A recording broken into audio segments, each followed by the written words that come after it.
നമുക്കിന്ന് കൊഴുക്കട്ട ഉണ്ടാക്കാം. ആ ജീരകമൊക്കെ ചേർത്ത് വെച്ചതാണ്. വെള്ളം നന്നായിട്ട് തിളയ്ക്കുന്നുണ്ട്. നമുക്ക് ഞാൻ ഓരോന്ന് ഇങ്ങനെ പറക്കിയിട്ട് പെറുക്കിയിട്ട് കൊടുക്കാം.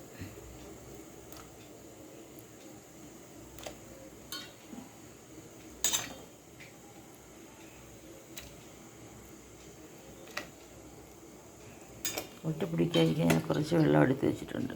ആ വെള്ളം ഇങ്ങനെ ഉരുട്ടി വെച്ചുകൊണ്ട് എളുപ്പമുണ്ട്. വേഗം വേഗം പറക്കിയിട്ട് വിടുക. ഓക്കെ, തീരാറ്.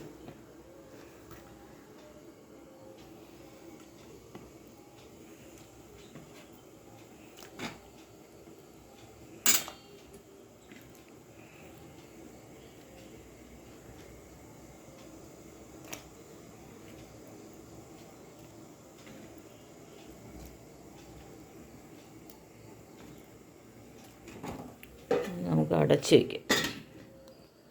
വെന്ത് കഴിയുമ്പോൾ കുറച്ച് ശർക്കര ചേർക്കാനുണ്ട്. ഉരുക്കി വെച്ചിരുന്നതാണ്.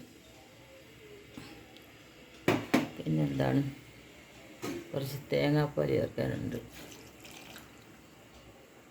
പിന്നെ അവർ വഴഞ്ഞയില്ല.